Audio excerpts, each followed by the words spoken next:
તો આપે જો લોકોની પ્રતિક્રિયા બાજુ વાયુ વાવાઝોડાને કારણે પવનની ગતિમાં વધારો થયો છે અને તેને લઈ મોરબીના નવલખી પોર્ટ પર અત્યારે ભારે પવન ફૂંકાઈ રહ્યો છે। દરિયામાં પણ કરંટ જોવા મળી રહ્યો છે। આ પોર્ટની જેટલી પણ કામગીરી છે તે બંધ કરવામાં આવી છે અને તમામ જે કર્મચારીઓ છે તેને પોર્ટની બહાર મોકલી દેવાયા છે।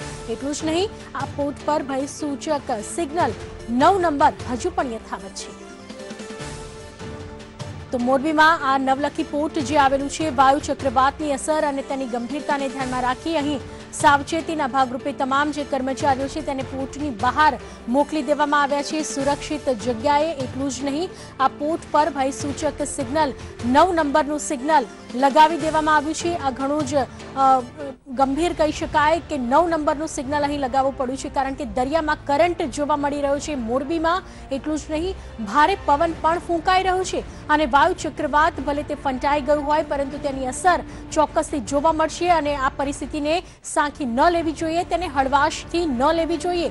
ચક્રવાત ભલે ફંટાયું હોય પરંતુ ભારે પવન અને વરસાદનું આગમન થઈ શકે છે। એટલું જ નહીં, દરિયામાં મોટા મોજા ઉછળી શકે છે કારણ કે દરિયાનું રૌદ્ર સ્વરૂપ પણ અત્યારે જોવા મળી રહ્યું છે અને તેને જ ધ્યાનમાં રાખીને મોરબીમાં આ જે નવલખી પોર્ટ આવેલો છે, આ પોર્ટ પર કામ કરતા તમામ કર્મચારીઓને સુરક્ષિત જગ્યાએ બહાર ખસેડી લેવામાં આવ્યા છે ને અહીં 9 નંબરનું ભયસૂચક સિગ્નલ લગાવવામાં આવ્યું છે। તો બીજી બાજુ વેરાવળના દ્રશ્ય પણ અમે આપને બતાવી રહ્યા છે।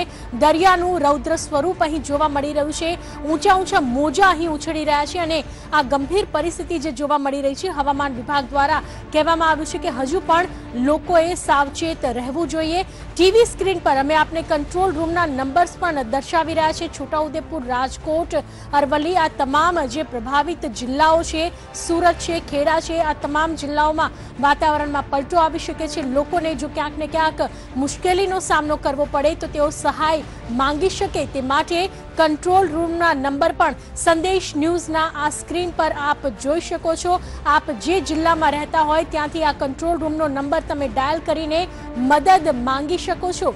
તો બીજી બાજુ વેરાવળના દ્રશ્ય અમે આપને બતાવી રહ્યા છીએ, મોરબીના પણ દ્રશ્ય આપ ટીવી સ્ક્રીન પર જોઈ શકો છો। પળે પળના અપડેટ્સ વાયુ વાવાઝોડાને ધ્યાનમાં રાખી અમે આપના સુધી પહોંચાડી રહ્યા છીએ। વાયુ ચક્રવાત જે છે ત્યાં અત્યારે ઓમાન તરફ આ ચક્રવાત ફંટાઈ ગયું છે પરંતુ હજુ પણ તેની જે સ્પીડ છે, જે તીવ્રતા છે તે એટલી જ છે। ક્યાંક ને ક્યાંક તેમાં વધારો પણ થયો છે તેવું હવામાન વિભાગ દ્વારા કહેવામાં આવ્યું અને તેની અસર ગુજરાત ઉપર થઈ શકે છે। ગુજરાતના વાતાવરણમાં પલટો આવી શકે છે। દરિયાકાંઠાના જિલ્લાઓ તેમજ સૌરાષ્ટ્ર, કચ્છ આ તમામ જે દક્ષિણ ગુજરાત આ તમામ જિલ્લાઓ, તમામ વિસ્તારો છે ત્યાં હજુ પણ લોકોએ સાવચેત રહેવું જોઈએ। સરકાર દ્વારા જે ગાઈડલાઈન જાહેર કરવામાં આવી છે તકેદારીના ભાગરૂપે એ તમામ બાબતોનું લોકોએ ખાસ ધ્યાન રાખવું જોઈએ। એટલું જ નહીં અને તમામ અપડેટ્સથી અવગત પણ લોકોએ રહેવું જોઈએ।